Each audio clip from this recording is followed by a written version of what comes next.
Chapter 75 of the Boruto manga is a pivotal point within the Boruto series. Not only did the chapter give us the reader some exposition into the nature of Ada and Damon's powers and abilities, but Amato, who is one of the reliable sources of information when it comes to lore about the Otsutsuki clan, albeit maybe on a surface level in comparison to Momoshiki, who is a character that belongs to the Otsutsuki clan, but he says that their powers and abilities were brought about by a god. You see, Amato says that he can't craft new powers and abilities by bioengineering alone. He states that that feat alone is permitted to gods. What he simply did was transplant things that already existed. Here is where we start to explain who Shibai Otsutsuki is, his powers, abilities, origins, and his feats in the chapter. Amato tells us that Shibai is the only Otsutsuki whom we know of that has ascended into godhood. How Shibai became a god is by repeatedly undergoing so many karmic resurrections that he ended up cheating death. While doing this, he devoured many chakra fruits over several millennia, and eventually the culmination led into Shibai becoming the Otsutsuki god. However, Shikamaru is puzzled at the fact that because Shibai has been resurrecting through the karma, you would think he would be immortal. So how did he die? Amato then theorizes that it's possible that he was killed, meaning he isn't certain of how Shibai died, and his knowledge of what happened to Shibai is very limited. Then Amato proposes a theory or hypothesis to explaining how Shibai died. According to his theory, Shibai has evolved or ascended to a higher form of existence to which he no longer needs a physical body anymore. He also says if no body or vessels to reincarnate into are needed, then it's possible that Shibai deliberately discarded his physical body.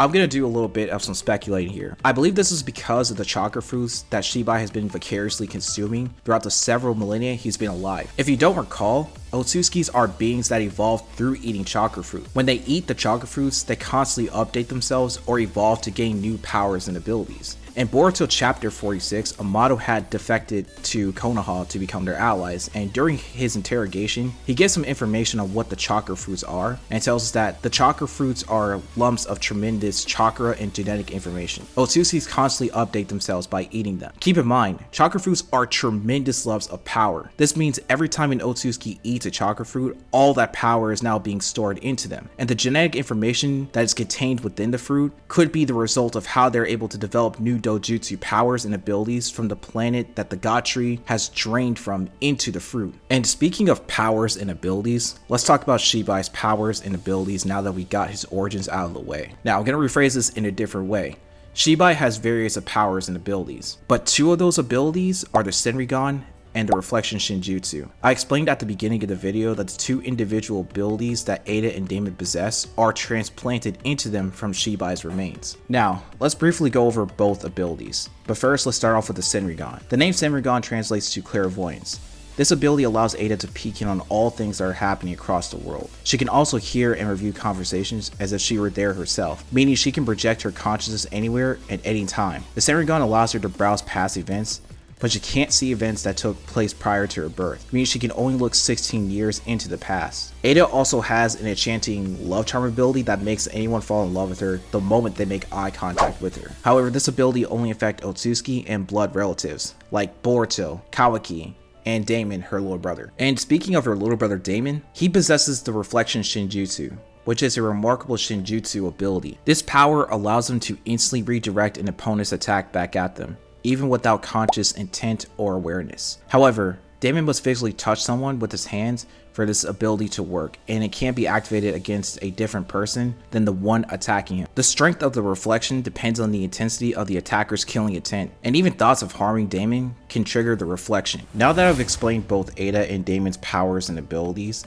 let's talk about Shinjutsu. Now, according to Amato, ninjutsu and senjutsu pales in comparison to Shinjutsu, and is a phenomena equivalent to divine miracles. This also means that Shibai does not need chakra control or hand signs to even mold chakra. Shibai's powers were stated to be incredible. With the wave of his hand, he generated storms, and with an angry roar, he called forth thunderbolts, which is kind of like the Ten-Tails cataclysmic attack all the way back at Naruto chapter 628. However, I'm guessing that whatever Shibai is capable of doing must be on a more grander scale than that of the Ten-Tails. Shibai also has the power of the Omnipotence Shinjutsu. If you guys don't recall, all the way back in chapter 79, when Ada activated the Omnipotence Shinjutsu for the very first time to rewrite everyone's memories, not only was this able to affect people on a global scale, but since all of her powers and her abilities are transplanted from Shibai, this means that this power was originally Shibai's. This also means that Shibai is capable of making anything he desires become a reality. It is stated by Momoshiki that Omnipotence is the programming language of the gods, used to create worlds and make anything real. This also suggests that Shibai must have the power to manipulate matter, space, time, and even alter memories on a global scale. So for instance, if Shibai wanted to create an asteroid capable of destroying the Earth, then it must be what he desires, and if it's what he desires, then it will become a reality. Also, Omnipotence can't be controlled by a human being even if they are a cyborg. Momoshiki makes it clear that only Otsutsuki can control the power of Omnipotence. Since Shibai is a member of the Otsutsuki clan, it's possible that having reached godhood through eating chakra fruits, that his control of this power could be much more refined and intentional than Ada's. Shibai's status as a god and his extensive consumption of the chakra fruits may grant him even deeper understanding and mastery over this Shinjutsu. Now that we got Shibai's powers, abilities, feats, and origins out of the way, I think it's safe to say that Shibai's powers could be described as boundless or limitless. Now, the main reason why I'm using the term boundless is because it highlights the idea that there is no restrictions or confines to Shibai's powers. He can basically wield his abilities with little to no effort at all, and he doesn't have to worry about any limitations that could apply to other beings. Now, the term limitless, on the other hand,